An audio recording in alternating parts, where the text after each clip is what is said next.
kind of wish there was like labels on the intent. And I mean, part of it is I don't know that I was paying close enough attention, but also like I'm not. I mean, see, this home sticks up a whole ton now. I'm gonna go for the other home.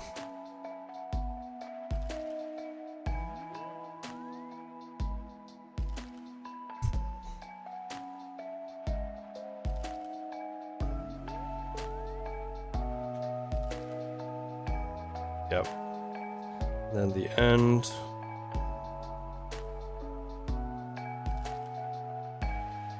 We're gonna go with this one.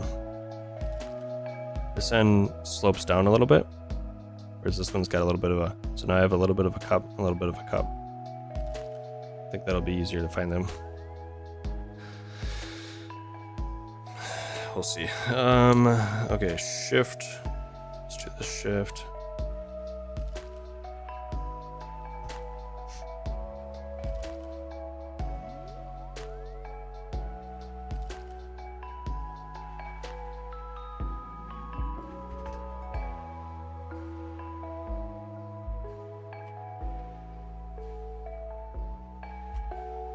Lost my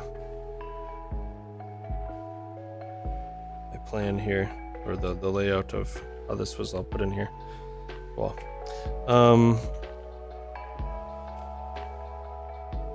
I mean, it's you can really put the key as long as the stems all line up and everything. Doesn't really matter that much how you put them in there. Like functionally, they will all still work. So like.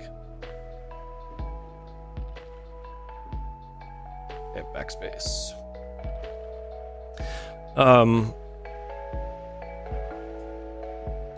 Yeah, what else? Sure. So 3D stuff, I would like to do more 3D stuff. But the context is kind of an interesting question. Like, I think I want, yeah, so there's a little bit of a drop from the backspace down to the page up, and then these cup a little bit, and these cup a little bit. So like, I think when I'm shifting to hit it, I'll be able to feel like that difference. And I think that'll help me kind of like get used to it. All right, I need this button.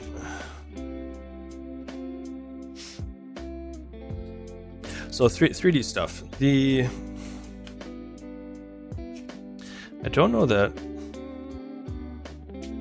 Like we can do some more Blender. It's been a hot minute since I did Blender though, so I'm gonna have to like kind of relearn it. All of the Tony did the exclamation mark drop before. All of those were models that we made in Blender on stream. So if that is your speed, that was probably a good year ago now.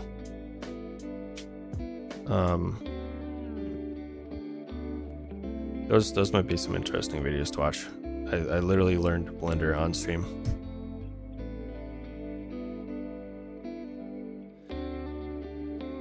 But I don't know like to what end. Playing around with 3D stuff on stream, I don't know. I don't have a great story for it. Pulling it in and using it. Whereas like all the Tory stuff or like local first apps or playing around with like fly.io, there's sort of some synergy there where we can have streams with specific topics. We can work through multiple different topics, but there can kind of be an arch or like a I don't know, like the Marvel movies, I guess. It's the Marvel ecosystem or Marvel world. But all the movies you can kind of watch separately. They do have like callbacks though to each of the different related movies.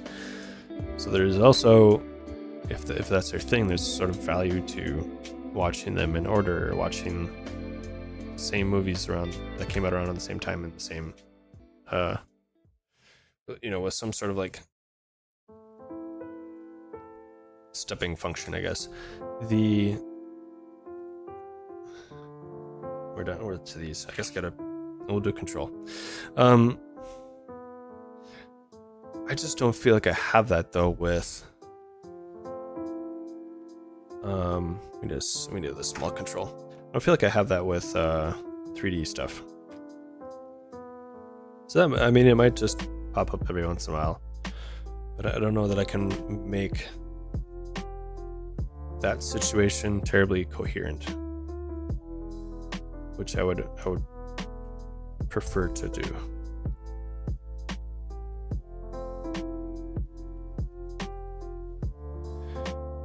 It might be one of those things where we could play around with some 3D type things in Tori.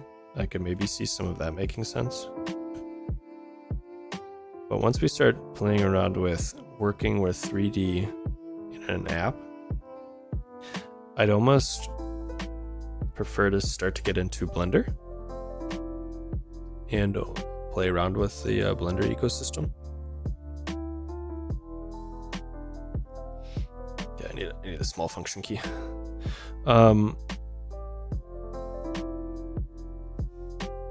So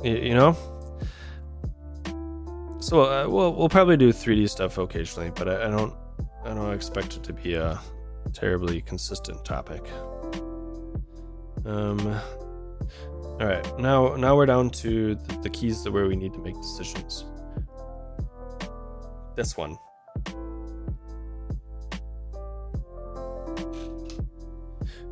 We've got a couple of these. So I could do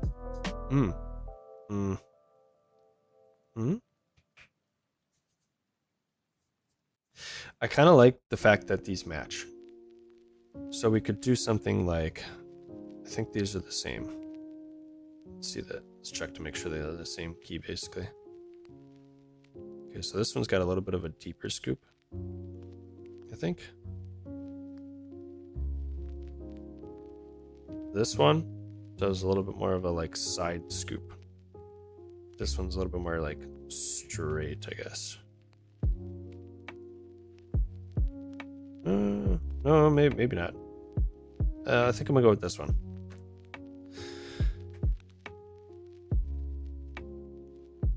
And then I would like to match this one. Then the question is, what do we do with that key? Because there's no other. I mean, I could do Alt. But these two keys match in both operating systems. So like, I think that makes sense. So then, yeah, it's just what do we do for this one?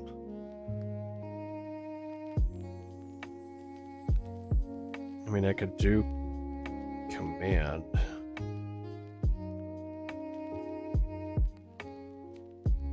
A left and a right function feels a little bit odd. It is a bigger key, so that gives us less options. So I can't do, I mean, I could do a blank one. No, I can't do a blank one. Blank ones are too big. Yep. Control.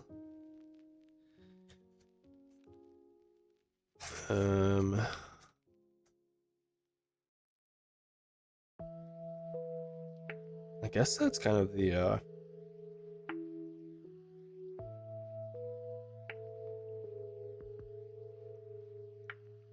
we don't have. I could have done a black one here. We do also have 4 keys up here. So like, I guess delete would be an easy one to do.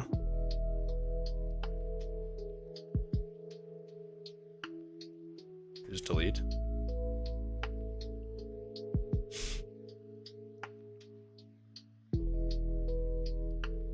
This is actually like a screenshot key right now. It is mapped to a screenshot key on Windows at least. We do have a couple of these like print screen lock, pause break. I don't use any of those nearly enough to like assign a specific key to that.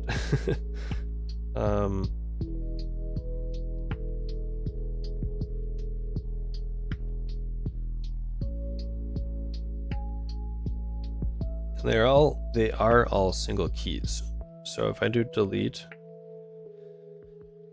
I could do like an any key for the top corner one. That I could see making sense.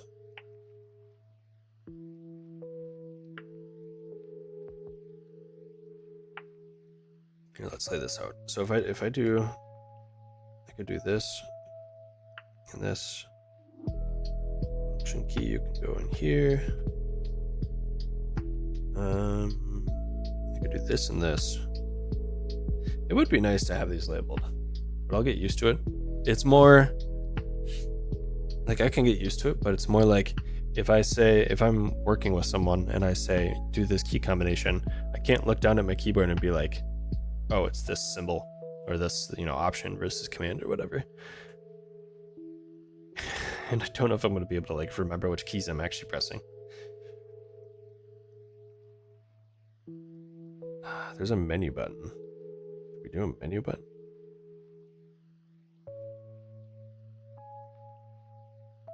Escape. I mean, so part of the thing too is these keys are shorter. I would prefer to have a key be there that is like the height feels good.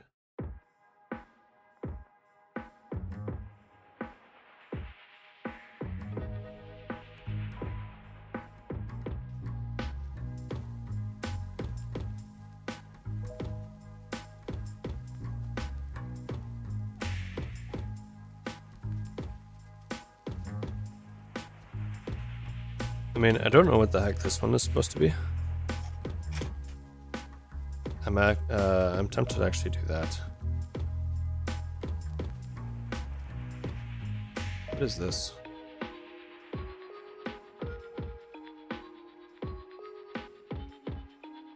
It looks like a tilde. I'm guessing it's intended to go here, but I might actually just put it here. Have a black one in the corner and go like this. Oops. Oh, you can't see it, but I pressed the button on my mouse. Like this. A little bit hard to see, but black, blue, green, whatever you want to call it. And then literally any key is, I kind of like it. I think we'll do that. Do this. Put that away. Here, let's swap these out. We'll do these. Feeling good with this.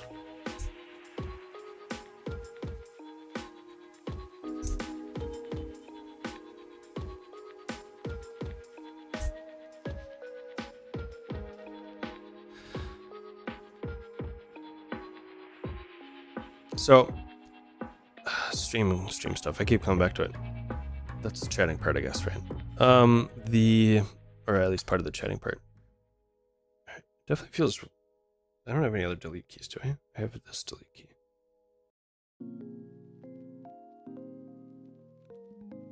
I think I'd do like the one that I got.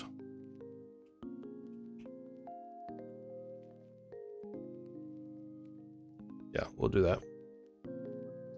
They're like height-wise, they are all kind of very different. I don't mind it. I think I'll get used to it in a way that I will prefer. Find out, I guess. Spacebar. No, I actually haven't taken the spacebar off. Partly because I'm not sure the best way to get it off. And also like the stabilizers or whatever under there are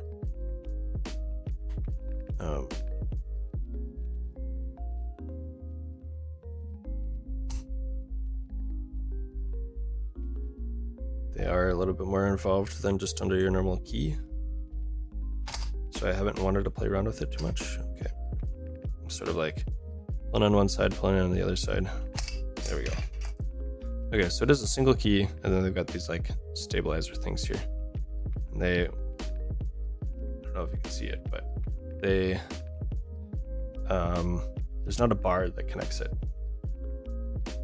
but there's stems that are like hydraulic-ish. They feel kind of like a hydraulic mechanism. All right, so I think I want to go this way.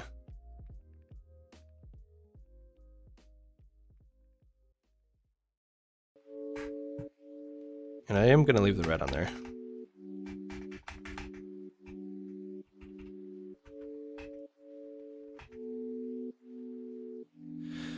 I think we're going to do these. I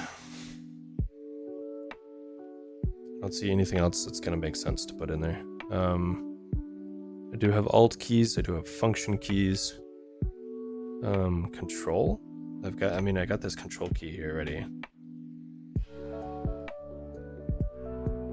I could put like command or menu, but neither of those are like terribly. So this on Windows is a Windows key.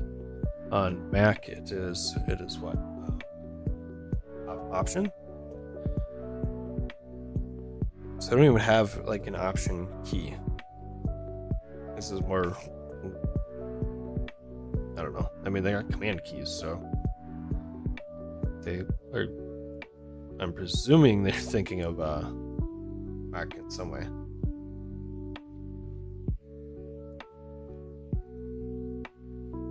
But it feels weird to put like menu here. I guess that's Windows. Windows menu, option. Should we do that? Does that make sense? Menu? Kind of makes sense on Windows. Option. So command. I always have to look. Control. Menu. Maybe. Okay. I can be convinced. Let's do that.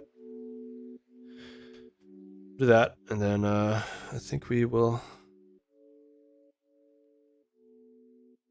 be all set. Where did I get this one?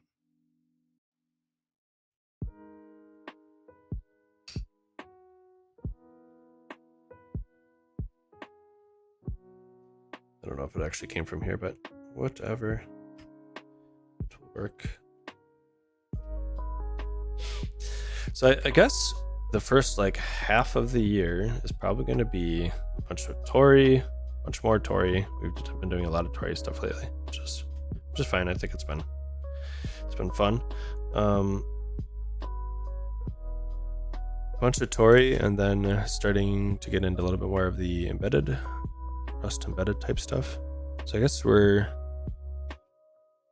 used to do more JavaScript on stream. We are getting into more Rust. We're slowly becoming a Rust stream, I guess. But I like Rust, so I don't hate it. And I guess most of the JavaScript that we will get into is going to be like local first, potentially in the context of Tori. But I suspect it'll be a lot more in the vein of Finatter, the finance app.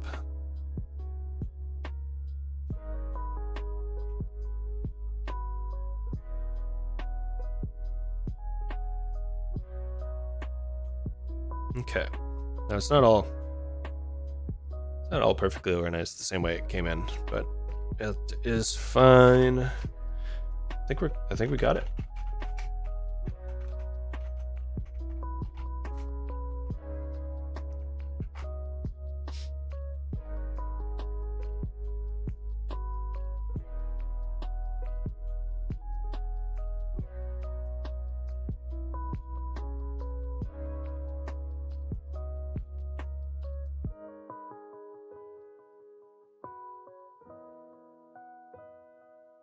I like it. I liked how it turned out.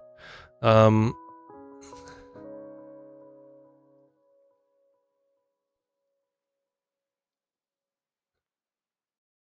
like the colorway. I think it kind of goes good with the rest of the theme stuff. I mean, this doesn't match perfectly.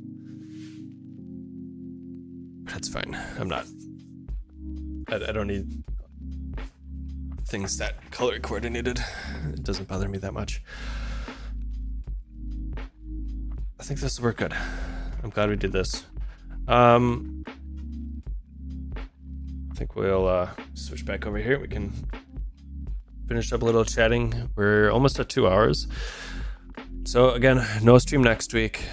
We'll probably pick back up doing Tori stuff for the bunch of January. Ideally, I would like to get some videos out too on some of it. I know I've said that it's been a little bit of an ongoing topic or thing that I've been saying. You know how that goes though. After that, we'll get into more embedded and like deploying Rust type things. So Firecracker, Fly.io. Some of that too we can do with the expectation or in the vein of being a server or a thing that provides data to or a Tori app. I guess I can pick up here. Let's turn this on.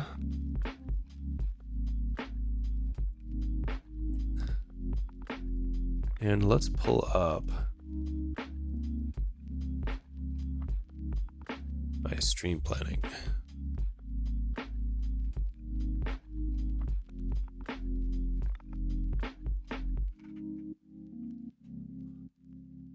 So what else? We had been playing around a little bit, or we've been toying with the idea of a personal CLI. There we go. Personal CLI. We have a little bit of progress there. We could continue that. I qualify in this as Tori. I want to touch base with Eric, who is working on StarFX. That is a library that's a spiritual successor to Redux Saga. And StarFX specifically is built on top of Affection. Affection is a library that the company that I'm with, Frontside, has been working on for some time. Version 3 just released. And it is built around structured concurrency and delimited continuations are sort of the like buzzwords around it. But it is a library that is built to make working with side effects much easier. So it sort of feels like a drop-in replacement for like async await, giving you greater control over asynchronous processes in a way where you can like control both more of the imperative async await style, but also like side effect, like I just want this thing to run, and whenever it's done, return setting state somewhere. So I haven't actually asked. I definitely wrote it down and I've said it on stream, so hopefully Eric would be up for it. But whenever StarFX is feeling like it's ready to ship, I think we'll. I would like to explore using it in the finance app, Finatter. Because I think it will work well with that code base. We've kind of done a little bit of like exploring Tau and Rai. This bit I do want to get into a little bit more, and I think this is going to be a bigger deal once we start looking at or getting closer to V2 of Tori, being able to use Rai and potentially multiple web views through that, I think will be more interesting. In which case, knowing how to interact with Tau and Rai through your like Tori,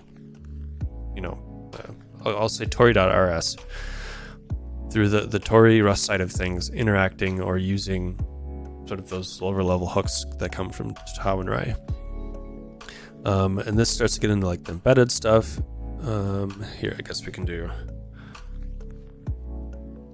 Yeah, I guess we'll go like that.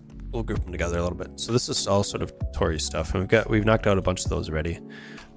So Tori Mobile and V2 Beta, those will probably be coming up pretty soon here. And this all starts to get into like Rust embedded. So again, where to go? Iggy. Here, let's move Iggy down. So this starts to get into hardware type stuff in Rust embedded. Iggy on like the Turing Pi 2 might be something we can explore. And this is probably going to be something that we look at closer to V2. Like, if somebody's on Electron, what does it look like to switch to Tori app these days?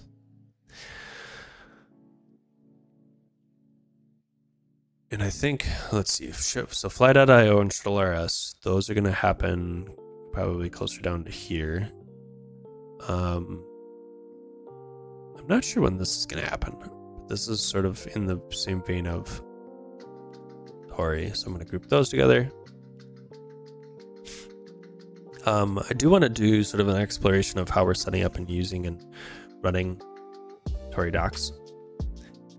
How that works with both TypeScript and Rust would be interesting to explore, and our integration with Astro and Starlight. Well, a little bit less Rust, a little bit more web dev, but I think it'll be interesting nonetheless. And I hope that will potentially serve as a way to help others be comfortable working with and committing to the Tori docs. Because improving your docs is always something that I've been keen on doing. Is there anything else though that we've been interested and curious in diving into? I guess not. We can do maybe local first in Tori app. That's probably going to end up being with TinyBase. What we've explored in TinyBase feels good, and it feels like something that would be useful in the context of a Tori app.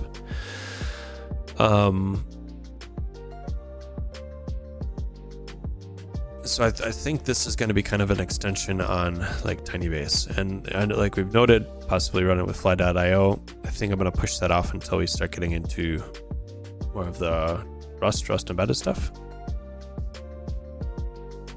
But this definitely personal CLI, and then like working on Fnatter, I suspect is going to be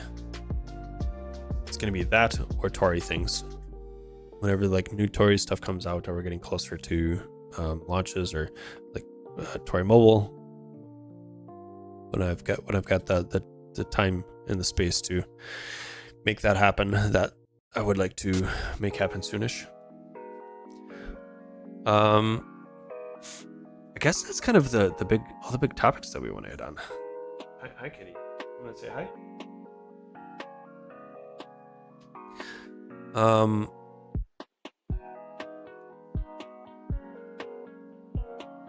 And it's all sort of I'll say on brand. I don't know that I specifically feel like I've got a brand, but we do a lot of Tori stuff here. And we do a decent amount of Rust. It's by no means a purely Rust stream. And I think a lot of this is sort of like in the same vein of what we've been doing, because we need some place to like throw data, or it's just like, this is interesting because it's in Rust.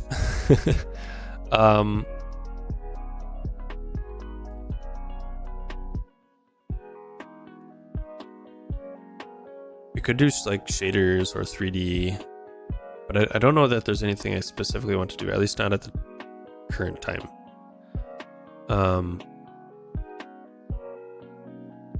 Guess what else do we got as far as, let's see, what other topics have we done?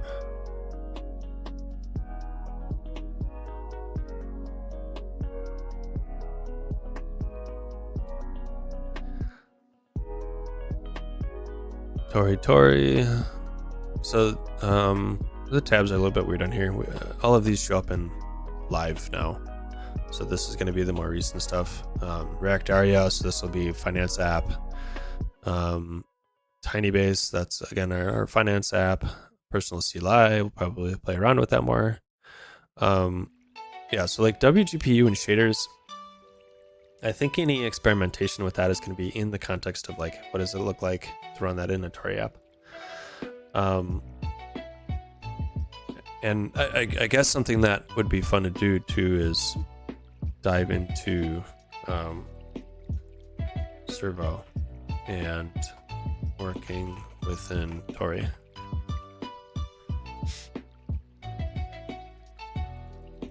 Because there's potentially a little bit of overlap there. Web GPU, Servo, etc.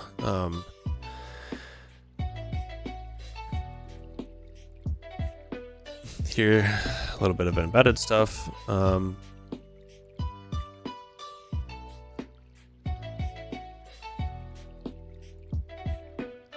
Yeah, so more than a year ago, we were doing a bunch of Blender.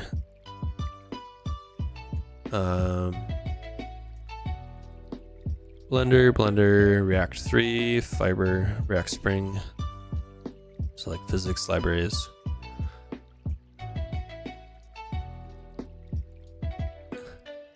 Now we're getting like way back. We did have some Obsidian stuff in the back in the day. Still using it. I don't know that we're really gonna get into too much of that. And you can see like we've been working on our this finance app for some time. So I guess it's gonna be a bunch of Tori stuff. I'm okay with that. I'm certainly okay with that.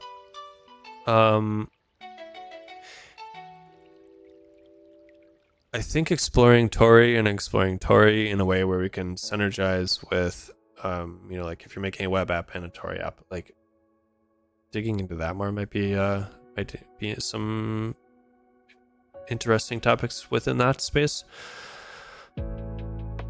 But I kind of feel like a lot of what we're going to do is going to be like potentially Tori adjacent, at least for the next like six months or so. Maybe once V2, if Tori comes out and the excitement around that has died down a little bit, we might expand a little bit.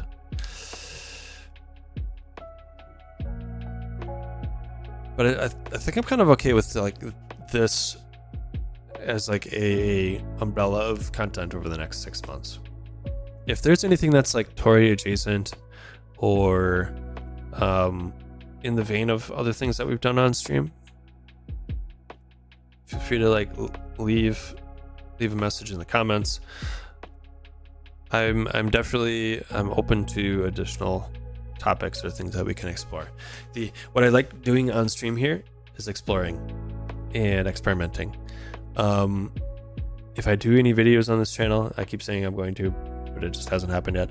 As we get into more videos on this channel, we will do those as more of like a concise version of things that we do on stream. So the stream is going to be more of a like behind the scenes exploration, experimenting, see how we work through issues or work through understanding new things or new pieces of code. And then you can boil it down and make a very concise version of that as a video. So I think that's going to end up being sort of the expectation here. But I'm definitely open to new things to experiment with.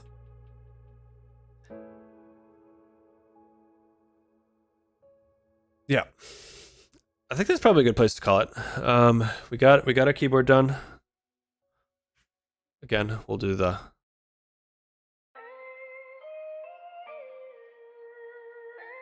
I like how it turned out.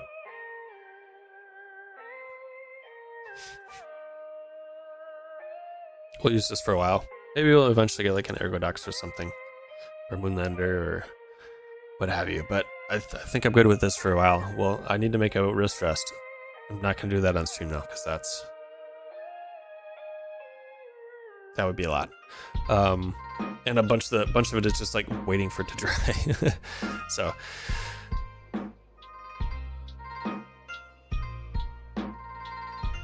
and I think we've got some good content lined up for this upcoming year. I'm excited to see especially V2 and mobile stuff come through. It'll be nice to have, in some ways we've been thinking about it and working on it for so long that it'll be nice to have that shipped, in which case where do we go from there? I think that's going to be a space that I'm very interested in.